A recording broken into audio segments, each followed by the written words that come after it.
but somebody threw it out, and it didn't appear to be damaged, and it had all the components, so I thought I'd just kind of take a peek and see if I could figure out what was going on with it. So I just took the bottom off, pretty easy to get into the guts here, and then I plugged it into my extension cord,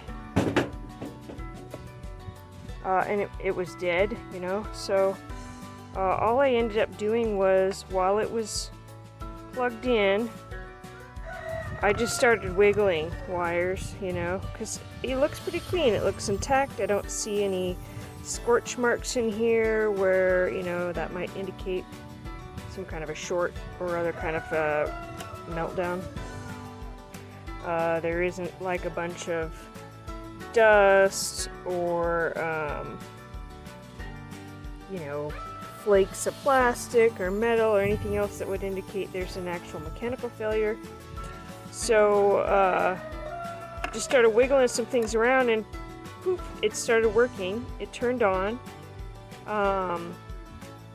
and what I discovered was, as I started jiggling individual wires, it's got a dial here for the speed and so on, and if you look at this dial, there's a contact right here, and there's a contact plate underneath each speed, and a wire that goes to each.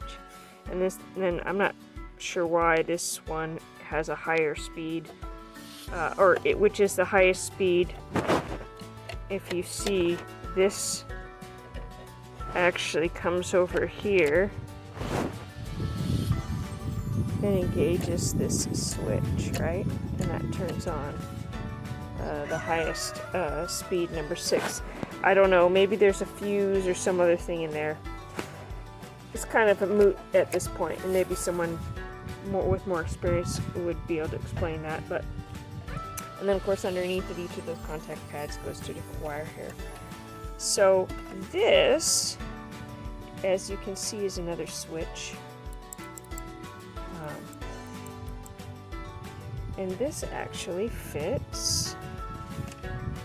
I took the insulation off this red wire because what I discovered was that when I jiggled this red wire, it would sometimes cause it to shut back off and then turn back on again. So it goes into this little slot right here. You can see these guides have some little tabs that fit into the holes on the side here to hold it in place nice and secure. So I'm gonna end up, I thought maybe it was a short here at this tab, but that looks good. It's a good solder. There's plenty of good contact there, so that is not the issue. So that's I'm gonna put a little electrical tape back around that before I reinstall this. So this goes in this orientation into this little slot here, and what that does is actually underneath here where it seats, this is a moving part. So what we do is this button here releases the arm so that it lifts up out of the bowl, and you'll see when I press on that.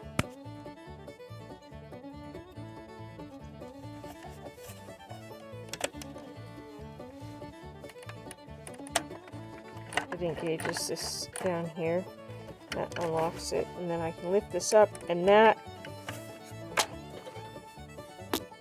underneath here shuts off the motor, whether the dial is turned off or not.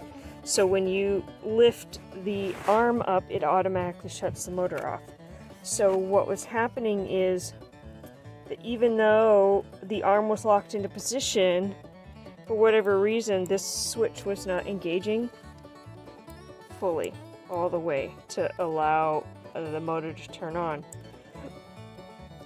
So all I did, and we're going to test it out here, all I did was I just bent this little switch lever up just a little bit so that it more easily makes contact with, it's locked open, with this piece that seats down into there. So hopefully it will engage the switch more fully. So I'm going to pause. I'm gonna re-insulate this little wire. I thought about actually cutting it and putting a little sleeve of shrink tubing on there, but I'm not going to mess with that. So I'll just use a little bit of electrical tape that'll do the same trick. And then we'll test it out. Okay.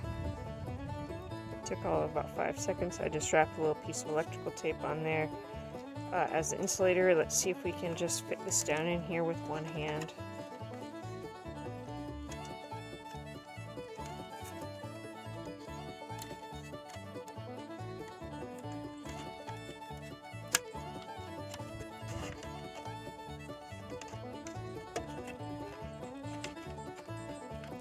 Alright, well it does seem like it has grabbed in those little notches again, because I can't pull that back out. Okay, so what we're gonna do is go ahead and I just have it sitting on this piece of rag